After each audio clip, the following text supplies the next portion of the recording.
How does one justify a war? When it comes to Russian propaganda, one of the main arguments that Russia uses to justify the war in Ukraine is the omnipresent Russophobia. Every single day from the TV screens, Russian propaganda is telling the Russian people that everybody hates us and our culture, and actually all of these Westerners have been waiting to cancel and destroy Russia all along. And yes, there definitely are people in the world that do not really like Russians, and the amount of these people has increased in the last 2 years or so. I wonder why. But the amount of Russophobia in the world is absolutely overblown by Russian propaganda. However, guys, what if I told you that, in my opinion, modern Russia under Vladimir Putin actually might be the most Russophobic country in the world? And that when you really take a look at it, Russia seems to be the worst country in the world for Russians to live in. Hey everybody, it is your boy Roman, your favorite neighborhood Russian, and in today's video, I would like to explain to you why no other country in the world hates Russians more than Russia itself. You guys might have seen that new Vice documentary called Russia, a Country at War with Itself, and in my opinion it is a title that fits really well, because what is currently happening in Russia, in my opinion, cannot be described in any other way than an all-out war of the governments against the people. So, without further ado, начнем.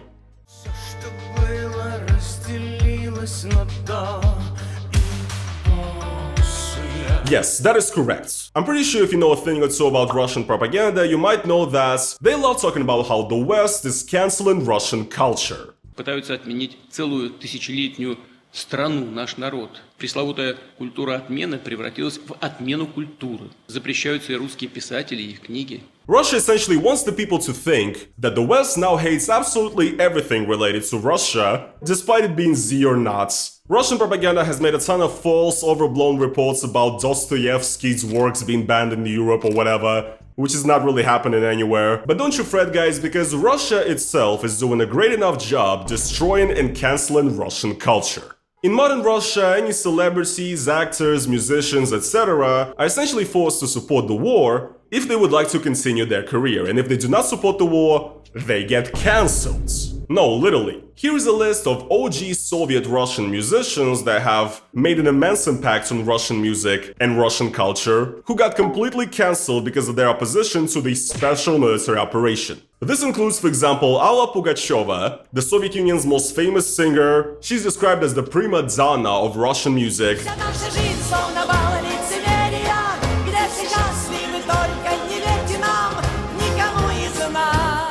She's had nothing short of a legendary career that spanned for decades and decades, and well, currently she and her husband, Maxim Galkin, who is also a famous Russian artist, they were both essentially forced to leave Russia because their public opposition to the war in Ukraine and the Russian governments, first of all, completely banned them from being able to perform in Russia, but also even just staying in Russia is not really safe for them because the Russian government can actually start a criminal case against them. Obviously for discrediting the Russian armed forces, that classic new law that Russia passed to essentially jail anybody who doesn't agree with the special operation. Another legendary Soviet and Russian musician, Yuri Shevchuk, the frontman of the legendary Soviet group DDT, has also spoken out against the war, and essentially currently all of his concerts are cancelled. He cannot have any concerts in Russia. The government has already fined him for discrediting the armed forces of the Russian Federation for this speech right here. Родина, друзья, это не жопа президента, которую надо все время мусолить, целовать.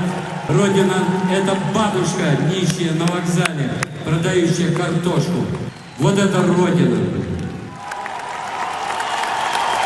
And yes, once again, Yuri Shevchuk is a person that literally everybody in Russia knows. He's a legend of Russian music, legend of Russian rock, cancelled by the Russian government for not obeying. Yuri Shevchuk is actually a really cool person. He actually had a full-on debate with Vladimir Putin where he got to call out Vladimir Putin to his face about the rise in authoritarianism in the country. I have a whole video about it, you should check it out, it's incredible stuff. If you guys want to see Putin debate to his face, then you should watch it. And there's more, for example, Boris Grebenshchikov of the legendary Soviet band Aquarium. There's other huge pop stars, for example Zemfira, another legend of Russian music, currently completely banned from performing in Russia and essentially was also forced to leave the country. All of these are people who have made an insane impact on Russian culture, and now their careers are done, so much for no cancel culture existing in Russia, right?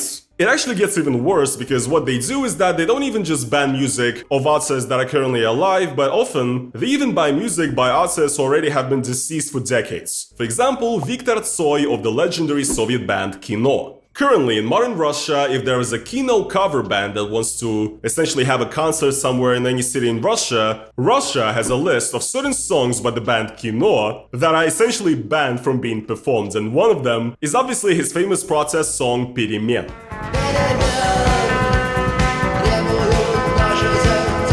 Yes, guys, because Viktor Tsoi is singing about changes, which, I guess means revolution, which is a big no-no, because we have to support the glorious Führer, so we definitely have to ban this terrible, terrible extremist music. Yes, guys, even Kino, arguably the most famous Soviet band ever, even they are getting cancelled.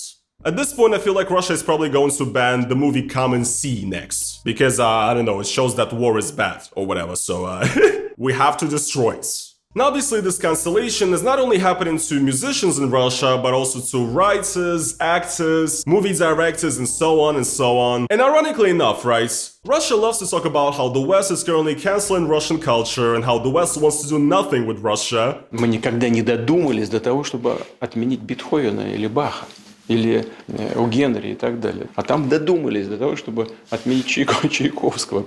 Ну, пускай они живут без Чайковского, без Достоевского и Толстого, а мы без мировой классики жить не будем. Meanwhile, what Russia does is that it cancels Russians who are actually famous in the West. Who, are literally people who are promoting Russia by being popular cultural figures outside of Russia. For example, the Russian writer Dmitry Gluchovsky, the creator of the Metro series of books, which later inspired the Metro video games and overall the Metro franchise, is pretty famous and pretty popular all around the world, in the West, in America, whatever. It's essentially a fictional universe that is set in a post-apocalyptic Russia, where people have to survive and live in the Moscow metro. And guess what, guys? Dmitry Gluchovsky, the author of the Metro series, has spoken out against the war in Ukraine and is currently literally considered a wanted felon in Russia for discrediting the armed forces of the Russian Federation. So this guy is completely banned from, ever entering Russia currently, which is once again, guys, yes, Russia, the freest country in the world, no cancel culture. And this is also happening to music artists, for example, the band I Speak or the band Little Big. These are both Russian bands that are pretty well known in the West and around the world. And once again, both of them spoke out against the war and both of them had to leave Russia.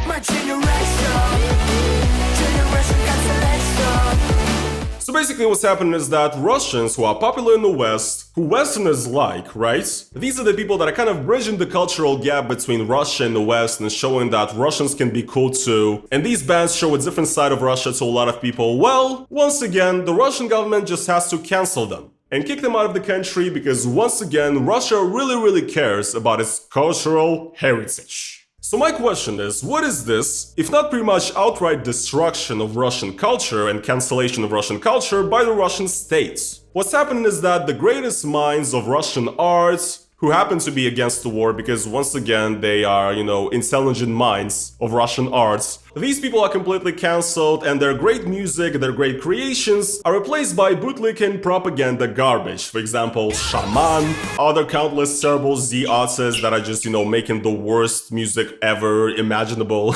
They hate counterculture and rap as well. For example, the famous Russian rapper Oxymiron has recently also been labeled a wanted felon by Russia for essentially discrediting the armed forces once again, and he's currently banned from Russia basically. Yes, I can totally see how destroying the best art that a country has to offer and replacing that with, slop for Z dumbasses is a great benefit to the Russian culture. Yes, guys, I can totally see that. I'm just so grateful to our state for preserving our culture. Thank you.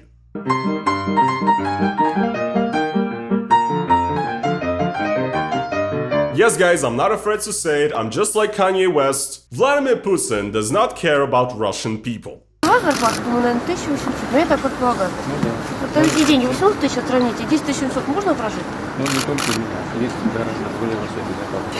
The first reason is obviously the insane corruption. I mean, we pretty much already know this. Just go and give Putin's Palace by Alexei Navalny a watch on YouTube and you understand what exactly I'm talking about. But yes, the Russian government has been selling resources endlessly and milking Russia dry and pocketing all of the money for basically 20 years now, or maybe 30 years now. Russian officials are ultra corrupt and ultra rich, and meanwhile, the Russian people are still poor. There are millions living below the poverty line. online. There's a ton of people who don't even have an access to an indoor toilet or plumbing. And I think the obvious example of Russia's poverty is how almost 25 years of Vladimir Putin's rule made it so that there's a lot of Russian men who think that going to the trenches in Ukraine for $2,000 a month is actually worth it, which is immensely sad. But it doesn't just stop there, because the second reason is the way the law and the police works. Essentially in Russia, the police is never on your side. And I know that the government and the police are basically repressive organs to begin with, but they're more repressive in Russia,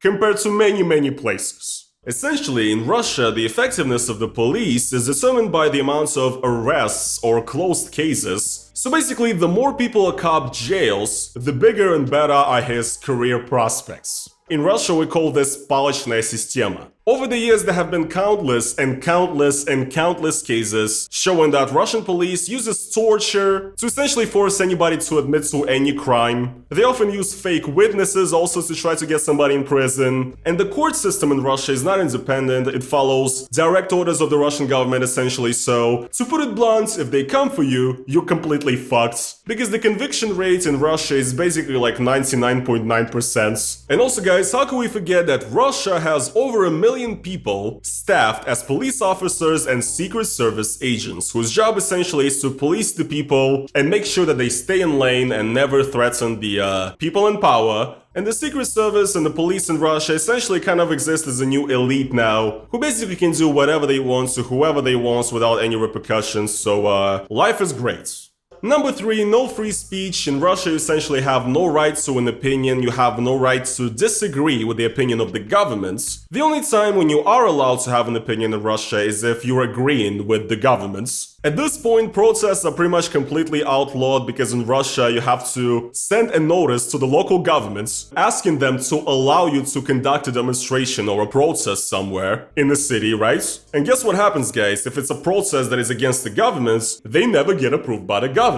Very shocking, right? And basically in Russia, if you go out to a protest which has not been approved by the government, allowed essentially, right? You can easily get arrested for participating in an unsanctioned demonstration. So Russia has absolutely zero freedom of protest. It's been slowly getting worse every year since like 2010, but now it's at the worst stage for sure. Also in Russia, you cannot comment stuff that, is discrediting of the governments online or whatever, because you might just get a knock on the door and a visit and, that might be the end of your life or your freedom right there. Sometimes at this point in Russia, you cannot even talk in private and talk shit about the government, because there's actually been already cases in Russia where people have had cops called on them for having a private conversation in like a restaurant or a bar or whatever, where essentially somebody hears that they're saying something that is anti-Z and they call the police, and then those people get fined for disgracing the Russian army. So great, you cannot even have private conversations anymore. And basically, if you disagree with the governments in any way at all, you're labeled a traitor. The next point I would also like to point out is that Russia actually has no domestic violence laws. So essentially in Russia, men are pretty much allowed to beat their wives. At least in a lot of cases, the police can do nothing about it. There's literally no such thing as a domestic violence call in Russia. Which I do find really interesting once again, because Russia likes to claim that they care about family values and,